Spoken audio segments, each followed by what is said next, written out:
Hello and welcome to Pocket Watch, where we deep dive on some of the best and worst film and TVs that the multiverse has to offer. Today we are taking a ticket and heading to the back of the line to check out the next Disney Plus Marvel spin-off series, Loki. I'm Gus Ronald, and I'm joined today by a couple of voices that are going to help me talk through our first foray into the TVA. First of all, we've got someone who is not the god of mischief, but he is just as cheeky, and he's probably tall enough to fit in the costume, Nick Richardson. Thank you very much. I never want that hair, though. Terrible hair. Terrible Loki hair. Just out of shower Loki hair. Yep. And a man who is truly burdened with glorious purpose, if that purpose is making sure all our shows run smoothly on a technical level. It's Peter Burns. Hey, yeah, I absolutely do pride myself. That's a real goal of mine. So thanks. When did we get a dump button? That's great. Welcome, gentlemen, for another one of these Pocket Watches. Funny that we're doing another Marvel series, but these seem to be the best ones to do at the moment.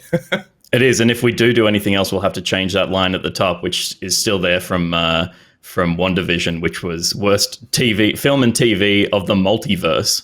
There aren't a lot of multiverses out there. Oh, was it something else before? I changed it to that. It was universe, and I said multiverse because we're doing Loki. I thought it was more appropriate. There you go. No, that is appropriate. I guess there's less multiverses and more multi-timelines. Same kind of thing, which we will go into in more detail as we break down the episode entirely. This is, of course, a full spoiler chat. We're going to talk about everything that we saw and speculated on the first episode, which was called, I think, A Glorious Purpose, which is, of course, Loki's catchphrase that we see him utter early on in the episode. But let's just, before we do that, I'll just give you guys the header of the episode, the description of it, as it were. This episode describes itself. After picking up the Tesseract in Endgame, Loki finds himself called before the Time Variance Authority, the TVA, a Kafkaesque bureaucratic organization that exists outside of time and space. So this is our first very sort of scene-setting introduction episode where we get to meet the characters that are going to be involved in the series, obviously the titular Loki and all the staff of the TVA. Let's begin with a bit of a temperature check. Peter, I want to start with you diving into this next Marvel adventure expectations, and what did you think coming out of this first episode? Yeah, I mean, I was expecting there to be a lot of just setup in this episode. They had a lot of kind of explaining to do on how this character came back to life in their world, and so it was going to be exposition heavy. It absolutely was that, but in terms of broad strokes of tone and design, I'm totally on board. I think it's a really cool setup. I think there's a lot more to come out of this series. A slow start, I would say, but I think a well written and well executed start. Yeah, it definitely it took its time to get there. Nick, did you find that was a nice way to start, or were you ready to dive straight into the multiple timelines and see all the wacky adventures we're going to get up to already? Yeah, I think it was a little too slow for my liking. I'd avoided any information about this show, any trailers or anything, so I've gone in totally cold. I was really excited for it, and I loved the first 10-15 minutes. I loved it so much, particularly as soon as he gets into the TVA, the whole processing thing, like all that stuff was fantastic. And then the middle half hour, it just felt... I have no problem with characters sitting down and just having a long conversation, but it just felt like the whole middle of the episode dragged, and I feel like I wasn't really learning anything particularly new about Loki as a character or the TVA. There were little bits and pieces here, but it just felt like it went on for way too long, and then I was back with the last 5 minutes. And to me, the feeling I got walking away from this episode is like so keen to see more. But what this felt like was not even episode 1, but episode 0. It felt like the sort of comic book that they write explaining the TV show that you're watching. And I was like, even though it's clearly got a huge budget and there's tons of cool moments in it, that whole middle part felt like a bottle episode where it's like we kept returning to that one room. I'm like, get out of the room. You could go anywhere in time. Like, please move along. So yeah, I'm super keen to see more, but it was a little slow for me, I think. Definitely. I'm envious that you managed to miss trailers, spoilers, all that kind of stuff, because I did my best to, but eventually they started doing that thing where they just started releasing little clips, which is just a cheap way of doing trailers. It's like, let's just have a line of dialogue as a clip. And yeah, I think for anyone else who maybe caught I guess like maybe 4 or 5 of them, they literally gave you all the key moments from that first episode. So it was everything, you'd seen it already, which is on me or on anyone else who watched all the trailers and stuff like that. But it was pretty much everything that's been set up. Hopefully not too much more in terms of like those trailers set up the first episode, but then just kind of flash frame through the rest of the series. So in terms of content and what we're going to see in the next, I think, 5 to 6 episodes. I think there was less story given away in the trailers. So fingers crossed that means that there's some more surprises to come. Definitely a surprise or two in this episode, which what we'll do now is a bit of a breakdown of it scene by scene. And we can talk about how we felt going through it in more detail. So the episode begins with that connective tissue, as we mentioned before, between Endgame and how we managed to get Loki back into this universe. We see Loki makes his escape during the confusion of the time heist in Endgame. Spoilers for Endgame, but that came out, 2-3 years ago now? And if you haven't watched it 3 times and watched audience reactions on YouTube, you're behind. And that's when, I'm assuming he uses the Tesseract to teleport, because he's a prisoner. I don't recall exactly what they did, but obviously he's got magic powers where he can turn into what appears to be a business card in Ragnarok, but wasn't. He can make himself he's got a mischief. He can do all sorts of little things. I think maybe he was was beaten down enough that he didn't have the energy to use magic at the end of Avengers. I think that's a better way to put it. As soon as the power of the Tesseract was back in his hands, he was ready to bounce. Well, as someone who's watched Endgame a couple of times now, I was hoping to maybe see a few more insert shots and to watch the hair continuity, but it really only looks like they added one shot, which was him waving in the lift as the doors closed. Everything else was pretty much scene for scene, or just taking the shots out of the film, which I was cool with to see. This is it kind of rubs me a little bit the wrong way, because it's a different tone of. I feel like the cinematic universe has matured a lot since that first Avengers film.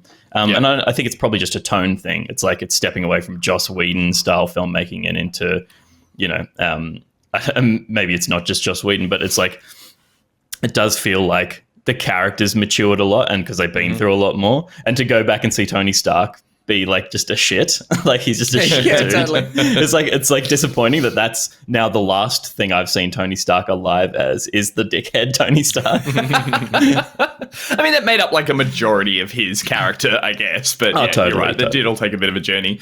And then after taking the Tesseract to teleport out, he finds himself in I think it's the Gobi Desert in Mongolia, which has a great little scene of him giving a monologue to some Mongolian farmers, quickly finding the highest point of elevation to talk down to them. It's such a nice and then suddenly realizing he's in the middle of nowhere before we are joined by, I believe, the Minutemen, who are the TVA guards, teleport their way in.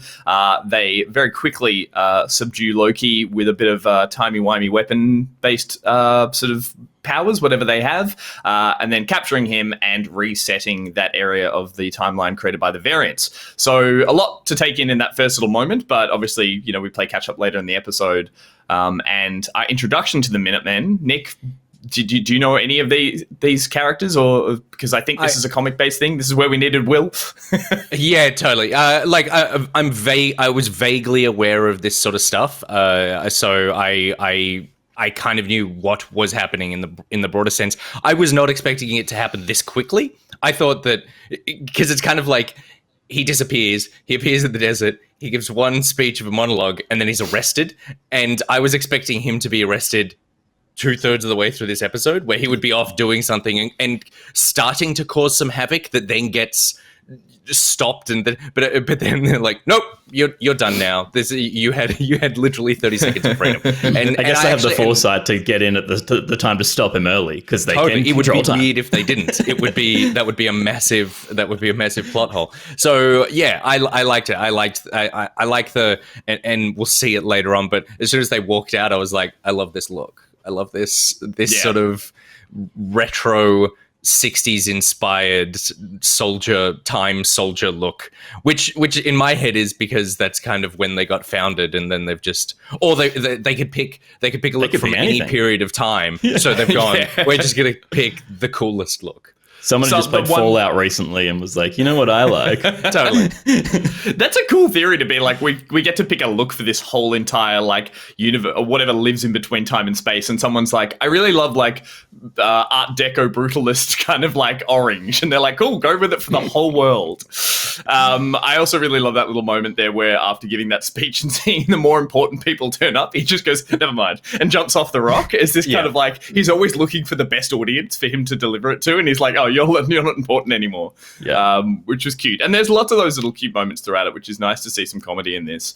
After he is then taken by the Minutemen, we move on to actually arriving at the TVA, arriving at the headquarters where he discovers that he's got a collar that keeps him in place. That's how they use their technology. It kind of can rewind time and put him back where he is to keep him from getting away. And we then go through that processing that you mentioned earlier, Nick, where we get some nice little sort of bureaucracy-based humor and all those little steps of getting in there, which has felt like a bit of a series of sketches, but as a nice little tone setter. You mentioned, Nick, just like seeing this kind of Kafkaesque just torture chamber for him and seeing how he reacts in it is wonderful. I loved it. It was different than what we've seen in a lot of Marvel stuff. It felt, it feels more along the lines of maybe your Ragnarok or that sort of thing, where it is like you said, almost sketchy. But I think that's what I'm coming to the Marvel series for, which is you don't need to be I don't need you to be cinema scale action. I'm kind of less interested in the idea of cinema scale action. The Marvel Winter Soldier thing was the least interesting one because I was like, oh, this is kind of like what I can see in the films. Whereas this, as being this cool character study, I loved the different levels that he's going down. I love being introduced to the art design of this world, which just looked phenomenal. Like those little rooms that he's in. I love when he signs the paper of it. Can you confirm that this is everything you've ever said your entire life? And he's like, what? And the next page gets printed out. I'm like, genius. I love that so much. And taking a character who loves to throw people off and then throwing him off is a nice touch. And also I know that the showrunner Michael Waldron, his favorite TV show, he's had an interview where he said his favorite TV show is Mad Men, and I feel like you can just see that in the look of this entire show and some of the like cool vibes of everyone that you come across. But this for me, I was like, if this is what the show is, I am here just for everything. You do hope that they've invested some like money and time into that set design and that we're going to stay or return back in and out of the TVA, because like to quickly jump ship from this and be like, oh, that was just episode 1 would be a massive disappointment. And I agree entirely. Seeing all those little levels that he travels through, I kept looking at the lift doors behiing him. I'm like, why is there a lift if they keep just dropping it through the floor? That's what I was thinking as well. Well, the staff aren't going to go through the floor hole, are they? They're going to take the stairs or the lift? That's true. I'll take the floor hole. You're right, Nick. A character who's very much in control or has been for a series of films up until probably Ragnarok, where we see like through some of that writing in that film, some great moments of Loki kind of just like letting down his guard or being a little more human. We're seeing a lot more here. And you mentioned, like, again, the music. I believe Mark Mothersbaugh, I'm going to pronounce that incorrectly, but did a lot of the score work for Ragnarok, who's been brought across to do, I think, a lot of the songs in this as well, which is why we get a lot of that cool, like, sort of 70s, 80s synth and stuff like that. Peter, you liked Ragnarok, I assumed. Did you get any elements of that in the writing and some of these little cute scenes that were kind of more comedy based? Yeah, I think so. I think it's a different approach. Ragnarok and Taika Waititi's very on the nose in a fun way. In the way the lot of New Zealand humor works is like it goes against the face of what's happening. I feel like this was funny because of the situation, not against the situation. Like the joke of going like, this is everything you've ever said. Like that's funny. But that's not like an anti-joke or a counter-joke. It's like, this is literally what's happening right now, and that's funny. Yeah. He's just in an absurd place, and reacting to that is a cool thing, particularly for a god who is like a master of the absurd, right? He's like, the fact that even this is like he's pretty comfortable in it, but things like, I guess, the physical humor of him finding his ticket after that other guy who's going through the same thing as him gets like disintegrated. He's like, yep, no, I've got it. Shit, where is it? It's nice seeing Tom Hiddleston get to play around a bit like that. Particularly because he, as an actor, he's very thespian. Like, he's such a thespian guy, so he's playing big and broad for laughs in this. And what you said, I think that's so spot on, that it's going... And I think that's what drew me to this in the first 10 minutes, is that it's built a world that it is going, yeah, this is ridiculous, but this is the world, that all the jokes and all the humor is coming from this bizarre scenario, which makes sense because Waldron was a Rick and Morty writer. And that opening scene, like that whole going through those different like initiation phases, is, if you put that as a cartoon, that's the beginning of a Rick and Morty episode for sure. Yeah, totally. True. Yeah, and like similar moments, that little, as you said, we're so used to seeing either Tom Hiddleston being a very grandiose thespian actor, and then Loki, the character as well, traditionally having, big monologues and taking himself so seriously. Seeing him have those little breaks where he's going to go through the X-ray machine and he questions himself and has that little like, what if I am a robot and I don't know? Like, it's lovely seeing him disarmed and having to have those little moments, which I guess was what I was tying through to something like Ragnarok, where it's like, it's nice to have these little human moments that feel like that. I don't know, I feel like a film like that helped this character or this series take a step in that direction, which I'm personally kind of hanging out to see a lot more of in this one. Yeah, which I would say as well was my biggest concern coming into this, is that they've got the villain Loki back. The pretty like cardboard version of him from Avengers is being, and we need to fall in love with him. And that's where I was like, okay, there's going to be a lot of exposition, because we need this Loki to become the Loki that we love from Endgame and Totally. the end times version of Loki pretty quickly. Very quickly. And yeah, I think the episode, while slow, I think I would be disappointed if it tried to do it quicker and then had us like expect that sticks. Whatever he's learned sticks for the rest of the series. It's like, I feel like they took time now so that they don't have to spend more time on it going ahead. Definitely. And the way we see him get there is obviously through an interaction with a character that we meet in the next scene, which is Mobius, played by Owen Wilson. Who finds himself in 1549 France. We're introduced to him traveling around with a couple of the Minutemen. He's in a church in France. There's been a murder or a couple of murders, and he is there on the case, as it were, trying to work out how someone keeps getting the jump on these time-traveling police. We discover there's been a couple of murders. There's a witness, a small boy there who's been given an item from the future, so it's clearly someone else who has the ability to move around and travel time streams, and the child points to the window being a devil, a horned devil, and says that's what it is. Owen Wilson seems remarkably unfazed by this. When is Owen Wilson fazed by anything? That's a good point. Before then seeing that Loki's been captured and heading back to the TVA. So we're given the idea that Owen Wilson's character of Mobius is a bit of a gumshoe who's working around the time streams. And then we're taken back to the TVA where we see Loki on trial. So we're back in that setting where he is, again, just as arrogant, just as sort of stubborn about the situation he's in, and we discover that there's no ability to use magic in the TVA, which we saw the fact that no one gives a shit about the Tesseract. And again, like you mentioned, Pete, there's a clever way that we see here that they find a way to disarm Loki from all the powers and all the high stakes that were in Avengers and were in the subsequent films, stuff like that. This is, like, for me, a really clever way of them going, like, we have to cut off a lot of story threads here to make this a really direct one. And I feel like, having something as treasured as the Tesseract be just used as a paperweight we see in a later scene was really clever. Something I did not think was, pardon me, very clever, but I understand why they had to do it, was the idea that I had to pause a few times that Loki could smell that there was a second Tony Stark through his cologne in that trial. So therefore saying that he knew that the Avengers were traveling through time as well to stop him, a la the Endgame time heist. It's a bit of a forced way to get around that narrative. Stretch, yeah. But did he even need to know that they were traveling through time?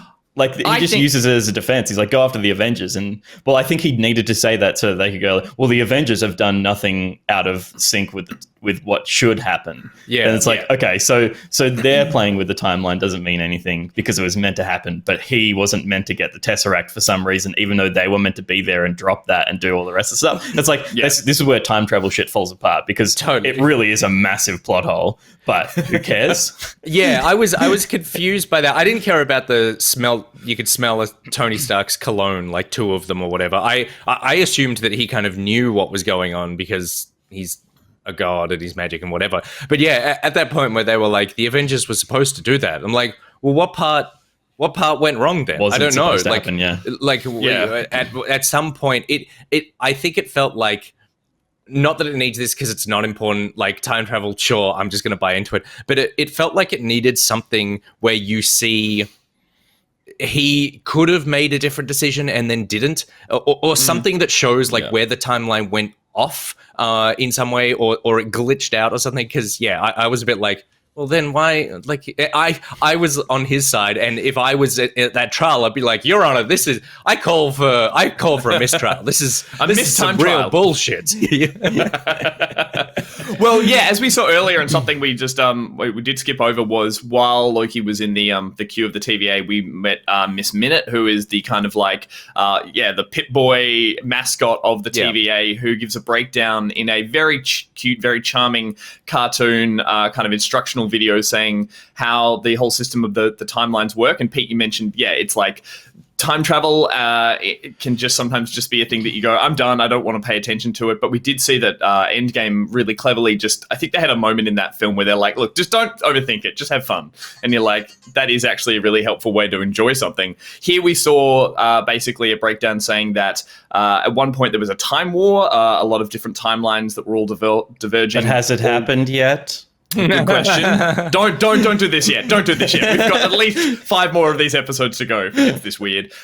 These timelines were battling, and it was creating a lot of chaos. And eventually, 3 Time Lords. Time Lords, or am I going to get sued by the BBC there? They were timekeepers, something like that. Yeah, I think timekeepers all is what they call stepped in and said, we're going to make one timeline, and we're going to make sure that everyone sticks to that one. And they basically are the guardians of the sacred timeline. And now anyone who breaks off and makes the wrong decision, which is pretty rough, as we saw, as Nick, I agree entirely. If you made the wrong call, you are then either like pulled in back to that timeline, or and the split off timeline is erased, and sometimes so are you. So as I can understand, and I really liked this thing. I thought this was like a good exposition dump. It also felt natural for where it is, in terms of like, it's that sort of like airport security video that plays while you're in line. I was like, this is the best spot for that. My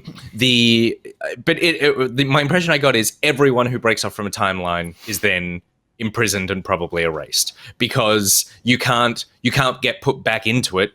They need to just snip it off because you've gone off in this direction, so now there's 2 of you. So I did feel bad for the little cartoon dude who was like plucked out. It's like, all right, well, you now stand trial. I was like, sure, I understand that Loki's killed a lot of people, so it's like catching Al Capone on tax evasion. He's not really guilty of this, but he's definitely guilty of something worse. So I'm fine if you throw the book at him. But this guy was just trying to do his job. Yeah, it's funny. It's like, obviously in this universe, it doesn't do the thing which a lot of time travel shows do, which is when you bring that person back into the main timeline, they merge or something. It's clearly saying you make another version of yourself, and that person has to essentially be erased. We haven't really seen that happen outside of the guy in the queue gets stabbed with a glowy stick, so maybe it's not as brutal, but it does start to give you the impression that the TVA, rule the sacred timeline with an iron fist, and they're not the bad guys per se, but they are running it the way they see fit, which is how all, it's all very messy. It's all very messy because not only Loki is not in the mainline MCU now that he's left that thing. They haven't put him back. They were just going to delete him. So is there another Loki there? Are we assuming that there is a timeline where he is still there? Well, yeah, that's the one that essentially and this is just a duplicate that came across. Yes. Yeah. We split this off. But he still disappeared. The one that's disappeared still has to go to Ragnarok and still has to then wind up in Endgame and get killed by Thanos. So that one is still heading off on that little journey, I believe. But a tricky one to work out. That is totally correct. It's all very messy. So it's basically a duplication machine. That's how they have so many Infinity Stones. They've just duplicated them. They're not removing them from time. Yeah, totally. And that's why they have so many Infinity Stones. Is like someone finds one and there's now 2 Infinity Stones. It's like, all right, we're going to take you and the Infinity Stone. We'll erase you from existence, but we'll keep the stone in this drawer. I just wanted to mention that I loved the voice of Miss Minutes. I thought that was really good. And then I found out this morning it's Tara Strong who voiced like Harley Quinn, Poison Ivy, Barbara Gordon in tons of the DC animated stuff. So I think that was a little famous, like stunt voice casting. Yeah. And beautifully animated. I agree. So it was really lovely. I did love that they didn't show it once on a TV screen. They showed her, and then they just went to this full screen cutaway for the whole thing, and then just cut back to Tom Hiddleston going, huh. And I was like, they didn't know what that was when they shot that. I'm pretty sure. They were like, we'll put something cute in there. But great way to do exposition. Lovely to see some similar retrograding as we saw with WandaVision, with the opening titles and stuff like that. So I do love that they're playing around with some really bold aesthetic choices and design choices, stuff like that. So, and as you said, in the production design of the sets as well, they're having a lot of fun with it.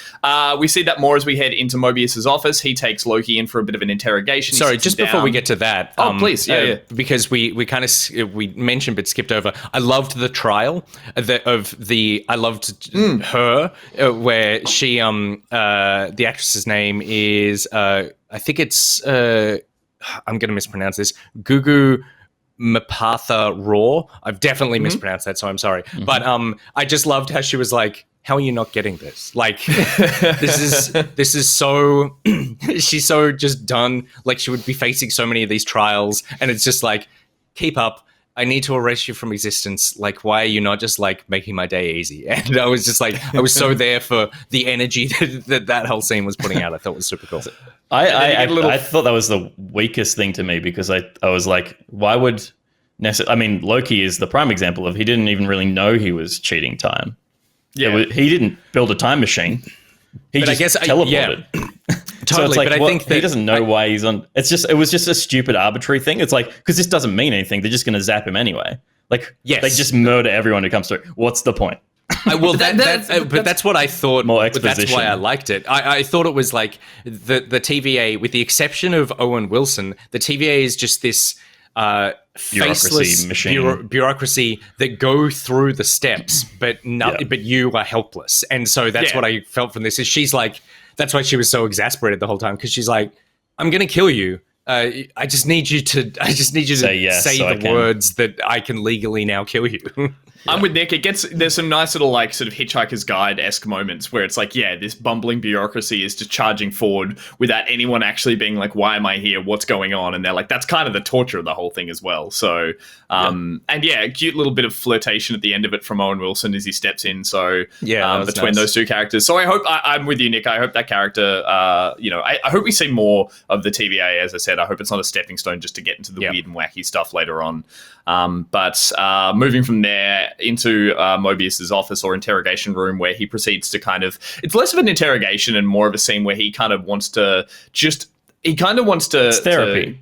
It's therapy, and he wants to just see where this version of Loki is sitting in terms of his motivation, stuff like that. Essentially see how Loki ticks.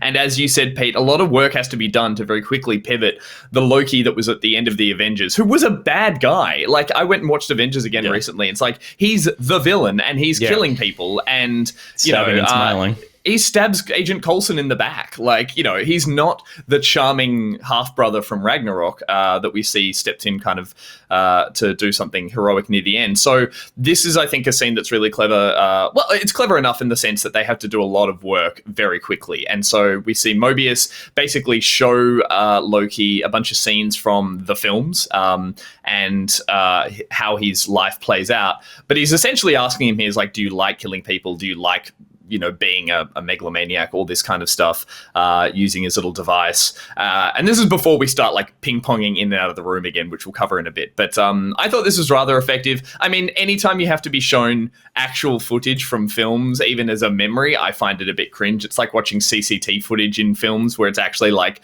the the security camera is the nice cinematic camera Is an that Arri you Alexa. just saw. Yeah. That you were like, hang on, no, it's a security camera. But so yeah, some of these like cutouts or vignettes of bits of the films we've seen before, and it started to get me confused. I'm like, has Ragnarok happened? No, that comes after, but we're seeing scenes from it and he's reacting to it. The most important part being obviously seeing this future that hasn't occurred yet of his mother being killed due to something that he does. And then, this is a way of therapy for Loki to come sort of out of his shell and find out. Nick, you mentioned this is the bit of the episode that dragged a bit for you. Did you find that because of what was happening or just the basic dialogue and the back and forth? I think that, something that I've come to realize since we started talking is I had not really considered the idea that the Loki we're getting in the show is the Loki from Avengers.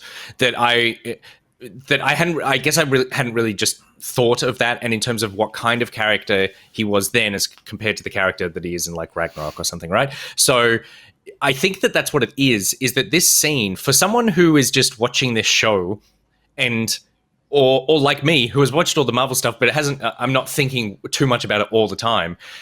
This scene comes in, I'm like, why are we spending so much time watching this character go through this rapid character development? But the answer is because we need to make him a sympathetic character. We need to take him from a psychopathic villain to this.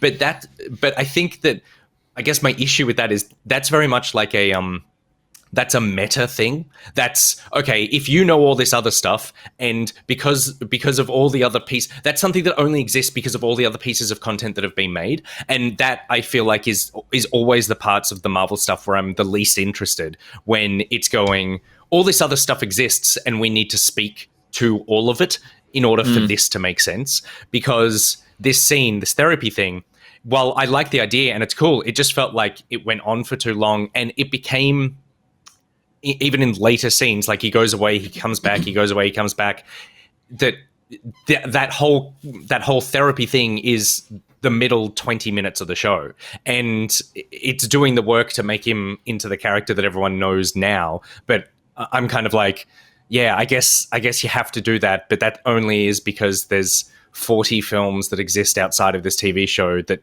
you need to like contextualize and make sense of where this character is, as opposed to just being, this is a bit of a standalone thing, so you can just sort of hand wave that away. I wouldn't have been happy if they'd hand waved away pulling this villain from the past in as a hero all of a sudden. Yeah. So I think I needed this for sure, and I think like the 5-minute version of this is that Owen Wilson shows him all the way up to his death, and he goes like, oh. And then there's a like, mate, does that stick throughout the rest of the series, or are we still umming and ahhing about whether this is the good or the bad Loki? I just want this series to be the new version of him where he is the one that we like. So I think they needed to get it out of the way. And I think rather than doing the dirty 5-minute version where we just have to assume he's good, and I think they gave it the time for me to go like, okay, this has actually landed with him. He got to the mother death with Owen Wilson and Mobius, and Mobius left, and then he escaped. He broke out. He's like, this still doesn't affect me. I'm still not like, I still don't think this is real, and it's all like, I'm a god and I'm above all this. He goes and like breaks out into we see a bit of like hijinks around the he gets TVA. into the bullpen of the office, and then like, you're right, that's But to me, it's the fact that he goes back himself, and he goes back and watches it himself. He makes the decision to watch the rest of his life, and he makes the decision to see what he ends up becoming. Is what sells it for me, that he is actually just he's been fast tracked through that character development now, and it's going to stick, and we don't have to ever refer to it again in this series. It can be its own thing from now. Yeah, I think it's a similar one-two punch with the idea that, like, you're right, he's shown that his mother's death, and it's like, you see it quickly grabs his attention, but it's not enough there. I think the 1-2 punch is then the realization moment we have when he breaks out. He's in the bullpen. He sees that there's just the office lackey pushing around the cart full of Infinity Stones, and so one side of it was emotional, and the other was kind of like career, or like seeing who has the ultimate power. The power, and him going, my whole job oh my is god, a joke. Yeah, it's like what I was doing was an absolute joke here. And he questions, I think the line is something along of, is this the greatest power in the universe? Where he's staring at like a computer monitor that's just ticking away. And it's like, that totally just undercuts all the villainous, grandiose, I have evil plans. That combined with then going back, as we'll talk about, like, and really focusing in on then seeing his mother dying and all the relationships he's had dismissed and all that kind of stuff. I think that's what makes it impactful. And I agree with Pete. I think like having realistically in a series, it's not that long to spend on the ability to kind of pull this character to where we need him to be. Yeah, I think that that's the thing that gave me this is episode 0, not episode 1 vibes, because it's like, this is not character development that's important to the show. This is character development that's important to the universe that you have established with all your other stuff. None of this is like the arc of the character in this TV show. It's the arc of the character that has already happened and that we've already seen. Like, we've actually seen Loki go on this journey in multiple films to get to the point where he is, where we all like him. So it's like, oh, I've already seen this, and now I'm watching basically the recap of him going through that emotional journey again. So therefore, Tom Hiddleston reacts to the Marvel Cinematic character arc of Loki. Like 100%, that's what it is. Like, that's so spot on. He's reacting to the stuff that I have already seen and gone on that emotional journey. And so I think that none of this had any emotional impact for me, because I'm like, yeah, no, I know. Like, I know. I've already done this.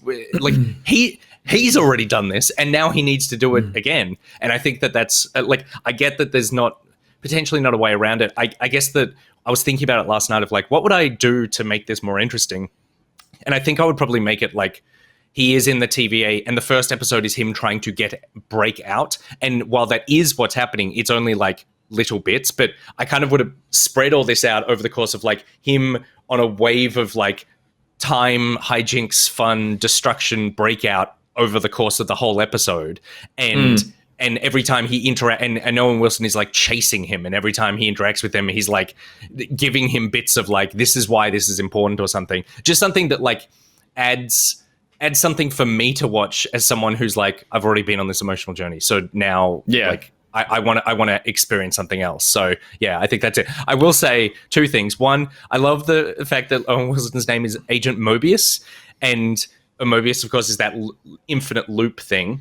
And I was like, there would be thousands of agents. Do they all have clever time-related names, or is this just happenstance that he has the cool one and the rest of them? That's are like, why he got promoted. Yeah, totally. Because they're like, wait, Agent Mobius, you have to be. What was the judge's name? I can't remember. Totally. Yeah. Yeah, let's find that out. And then the other thing is that I think that I used to think that like maybe it was the kiss in Gone with the Wind was one of the most replayed pieces of footage in cinema history, but I believe it technically is now that first Avengers shot where they're in New York and the camera spins around all of them standing there. I feel like I have seen that shot in every single Marvel thing. If they had known how much they would use that shot, they probably would have shot like 40 different versions of it. High-res capture of it. It's just like, it appears in every single Marvel property is that like spinning around group shot. It's I also like how young they all look in it. You know, again, it's like totally. It's like Jeremy Renner looks like a baby. It reminds you how long this has been going on, which is impressive. Makes me feel old. Itself. Every time I see it, I'm just like, oh, yeah. My knees hurt. Well, speaking of, that scene footage we'd seen before, something we hadn't seen, which was a brief little vignette, was while Mobius was sort of having the therapy session, we got a brief little vignette of an escape that Loki had done previously, which is this strange little standalone story of him essentially playing the part of D.B. Cooper, who was an infamous real-life Boeing 747 hijacker from the 70s who stole all this money and managed to escape the FBI by essentially hijacking a plane on the runway, taking the money and a parachute into the air, and then essentially jumping out of it over Mexico and disappearing. And they decided to tie this in as this is one of Loki's little stories that he had in between it all. Where did that sit with you guys? Because I was personally, I found it was strange that they chose to show this one little story without going, here's 5 more, Rick and Morty style, or here's like all these times that Loki has been a troublemaker in history. I don't know if we're going to see more of these little moments, but essentially this was just a fun little sketch in between it all. Did it sit well with you guys? I will say DB jumped out over Washington, not Mexico. But Oh, really? Yeah. Makes it more impressive. Maybe he was planning for Mexico and I didn't get there, and he's like, "Well, let's just get out of here." I loved this because when he hands the note, and I was like, "Oh, okay, like this is again more Madman vibes." And then when he's like, "You should check the note," I was like, "Oh my god, they're doing the DB Cooper thing." And then it being he was actually DB Cooper, I thought was super funny. I think that ties into the Ragnarok thing about the idea that he was like, this was a dare, or like he lost a bet, and that's whatever that is, that's why he had to go do this. I hope that we see more things of Loki having interacted with history in this kind of fun way, because I think that something that that Mobius points out, which I thought, which was actually a piece of character development, which I feel like I hadn't really seen before, is saying you're the god of mischief. You're not very mischievous. Killing people is not very mischievous. There's not this, because, you know, Loki's a trickster, and what he really was doing was playing tricks on people all the time, like the real Loki, or like the real Loki in history, in mythology. So this sort of thing, I felt like tied into the idea of the god of mischief, of him coming down to Earth to do this thing because I can, and then disappearing and just seeing if he can get away with it. So yeah, I personally liked that. Yeah. I thought it was a fun little scene. I'd never heard of DB Cooper, so that reveal didn't do anything for me. But I was like, okay. I got the context, and it was like, this must have happened. I think it's one of those things as well of going like, this is, again, an American show. So most Americans probably know this because it's just this really famous unsolved crime. And it's only the 70s. Like, it's not actually that old. Like, it's not like, well, I mean, they're in a 747 or 727. Which I feel like, part of me, I don't know, maybe it's how my mind's eye see these things, and it would have been cheesy if it happened. But I could have done with a quick, like, 4-scene flash montage of him in time, like, I don't know, behind Lincoln. No, that's terrible. That would have been he shot Lincoln. Like, I'm trying to think of like other historical moments. What a trickster. On the grassy knoll. It is funny that when I said I hope they do more of these history things, I was going to add, you know, but like in a tasteful way. But then I felt, no, I don't need to add that because of course it's implied. And then you're like, well, I'd like to see him shoot all of the presidents. But the beautiful, I think the great choice about the DB Cooper thing is that he jumped out of the plane and was never found. Now they think he probably died, but technically he got away with it. And this is one of those things where it's like, it's lovely because the explanation is he got sucked back to Isengard or wherever the fuck they're from. We all just had main brain melts. The name completely fell out of my head. Asgard. Asgard, thank you. But he's taking the money to Isengard. So if it's more things like that, if it's more things of going the hobbits, of mysteries, like unsolved things that we've never really understood in history, and Loki is responsible for them, I think that's cute. Totally, that would be cute. I don't expect to see much more of that. This show is going to be a detective show where they're following the big bad around through history and then resetting as they leave, kind of thing. And as you mentioned, the showrunner having such a love for Mad Men, they were just like, I just want to do this one scene, and it has to be the suavest 70th kind of like cool crime that ever could be shot, which is like the air hostess, the cool airport, the Pan Am kind of look of the whole thing. I think they just wanted to put Tom Hiddleston in a cool suit. Well, there was a fan theory around Mad Men that Don Draper at the end of the show would become DB Cooper. Coca-Cola. That's who that character basically becomes. That he like gives up on everything and hijacks the plane. And the end of the show would be him parachuting out of the plane. That sounds like a proper fan theory. That's a Reddit special. That's a real piece of shit, that one. Well, moving on, as I said before, we kind of ping-pong back and forth in and out of that office, into the hallway, back around. There's some shenanigans with the time collar. He really goes to town on that Hunter by putting the collar on her. It's like, I had this gut feeling when that was happening, not just it's Loki being mischievous, going like, haha, back, forward. He was doing it enough that I'm like, she's going to, like, her internal organs are going to, she's going to pop. Like, it looked messed up, and he was frustrated doing that. Yeah, it wasn't so, I didn't even really get frustration from him. I just got like, I don't know, there wasn't joy. There was just like an apathy. There was kind of like he kind of felt defeated at that point.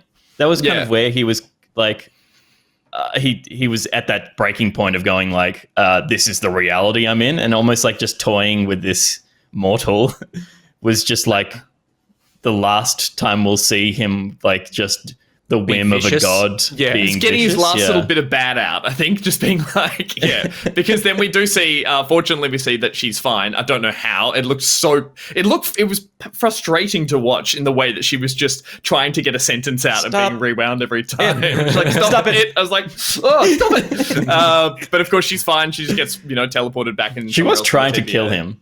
Yeah, like, that's true. Him, but and then when we come back to the office, we see a pretty much like a reformed Loki, someone who's had a bit of a breakthrough. Mobius returns in there and sees that he has this pretty dour look, but there's a great little monologue from Loki there, and I've got to say I loved all the banter between Loki and Mobius. I just thought that they play well off each other. I'd like to see more of it. I do agree. It felt stretched for stretch's sake. Like there were pauses and extra gaps in all the dialogue that I felt like it in a film would have been tightened up massively. And this just felt like, hey, we've got the time because it's a TV series. So I hope it doesn't feel like that the whole way through. But I did love it. I really think it's just this first episode that they were like, we have to do this thing, and this is the way that we're going to do it.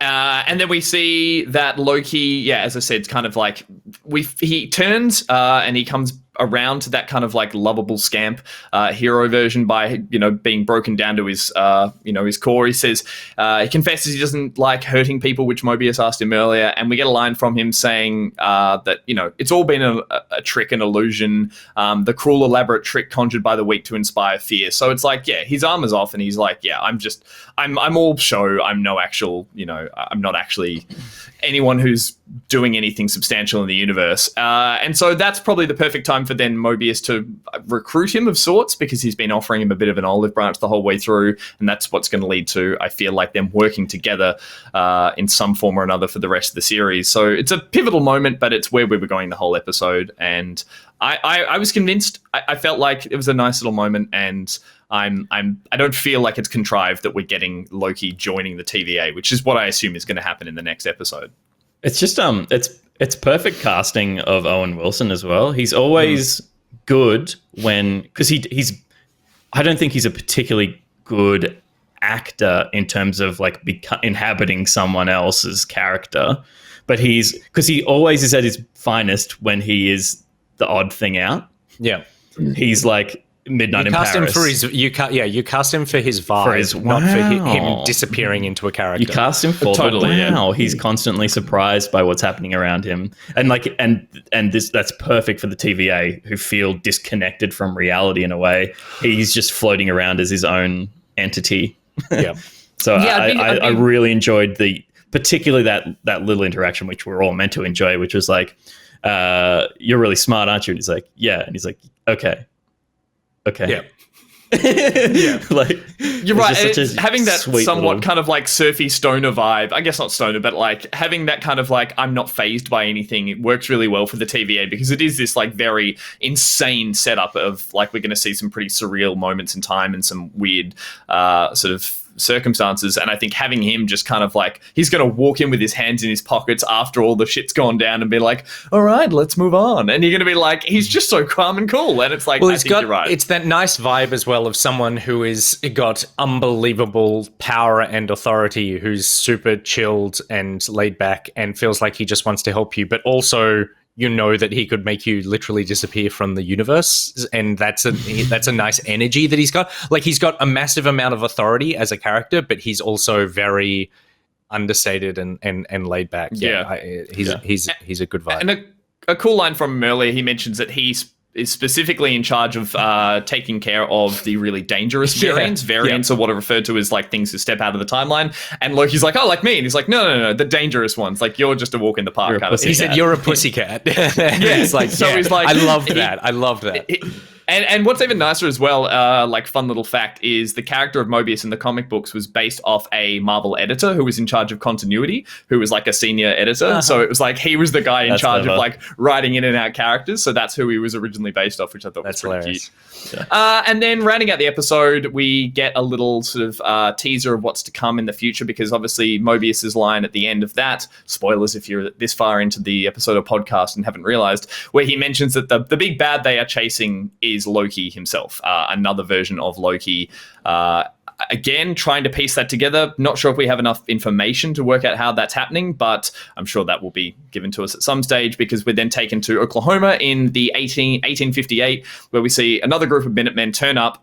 They find, I think, that they are on the hunt of the big bad or whoever it is, and they see there's oil everywhere. They just assume it's someone who's messing around with the timeline to make money. We then see a character, hooded cloaked character in the dark, who gets the jump on them, sets them all on fire, killing another group, a bunch of Minutemen and hunters, and stealing another reset charge, which they mentioned earlier. He's been grabbing each time one of these little reset charges, so maybe building a reset bomb or something or other. We're not quite sure, but a nice little kind of like dangle the carrot on the stick of like what's to come next and where we're going from here.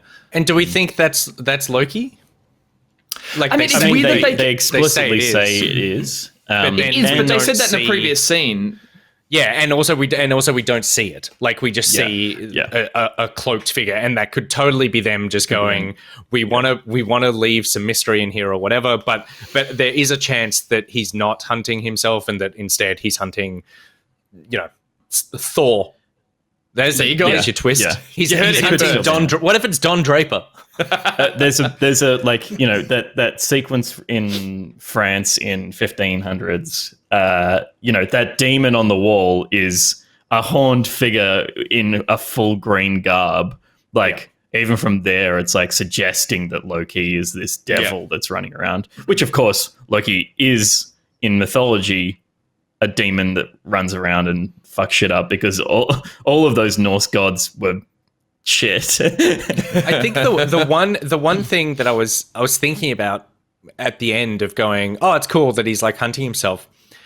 And there are so many things that I haven't thought about this long enough to decide, but I was like, is that interesting? It's interesting. It's interesting from a setup of like, you're hunting yourself. That's cool. Because it's got that sort of catch me if you can vibe of like, bring in the criminal to catch another criminal style thing that he, but with this, I from a character development perspective, it's like, again, that will now be like the third, if that's what it is, and he catches himself and stops himself, that will be the third time, the first being the Marvel Cinematic Universe, the second being 20 minutes in this episode, and then this of seeing this character like stop from becoming a villainous psychopath and saving himself. And is that interesting emotionally, or is it like that's what the setup is, but actually there's something bigger going on here? Possibly not if you go with just the traditional another version of Loki, but something that has been raised by a lot of comic book fans and fan theorists is that we're going to see all these variations of Loki through all these timelines. The comic books famously played around with all versions of it. There was a reborn female version of Loki. There was like a zombie version of him as well. There was one who kind of ran and became president. There were all these spin-off comic books that did really well. So I think in that sense, I don't think it's just going to be Hood back. It's him with a different type of wet hair. I reckon we're going to see something. You're definitely right in the sense that to have that reveal of, oh, we're hunting Loki, and then see a mysterious cloaked figure, it's either a bit of editing that they've gone, bugger, we should have done that the other way around, or it's because we're not just going to see another Tom Hiddleston. Otherwise, we would have got some, flickering light under his eyes. I think there will be something else there. It will there's definitely something else to what this character is. Otherwise, there's no reason to not have just shown him. Like, are we saying we're bound to be surprised by a twist? To not show him implies that there's something more. Implies that there's something else. It's not a huge revelation that we're bound to be surprised by a show that's messing with time jumps and mythical characters and be like, I wonder if something's going to trick us here. And it's like, this is entirely what the show is set up to do. And from there, we'll have to see what happens next in the following episode next week. But for now, that's pretty much it's all. We'll come back with another episode episode of Pocket Watch next week to see what kind of mischief Loki gets into. Peter, Nick, thank you very much for joining me today. Thank you. Thanks for having me. You're enjoying the series, though, I take it? Like, you're keen to see more, or is this kind of like I'm so excited. And now we're in the show. Now the show's started. Yeah, and for me, it's like now this show more than I think any of the other ones. Maybe WandaVision did a bit, but this is setting up the next phase of the cinematic universe as well. It's like, what are these timekeepers? We know there's a Doctor Strange multiverse movie coming. The threads from this are going to impact heavily the threads from all these other films coming up, and hopefully give me, the not super comic fan, enough context to understand these multiverse time travel movies when we finally get to them. Because like otherwise, I'll just be lost. Yeah, totally. Power Stones be damned. It's all about timelines now. That's the new threat. Cool. Well, thank you again, guys. Remember, everyone, if you enjoyed this show, please check back here. Every week we'll be doing more episodes of Pocket Watch, checking out the rest of the series. You can also head across to Patreon and become a patron of Back Pocket, where we make all our other shows as well. That's at patreon.com/backpocket, where you can become a sponsor. If you are listening to this as a podcast, thank you very much. And we do ask that you possibly leave us a review on the platform of your choice. 5 stars. 5 stars and above. If there's any chance to rate more than 5 stars, we'll take that one as well. And so we'd really appreciate that. Also, if you just want to recommend it to a friend, maybe you've got mates that you're watching this with and you're all speculating, talking around the water cooler, why not bring us into the fold as well and share a bit of that pocket love? We'd really appreciate it. But for now, thank you for watching, listening, everyone. Thanks again, guys. Catch you guys later. Cheers. Bye-bye.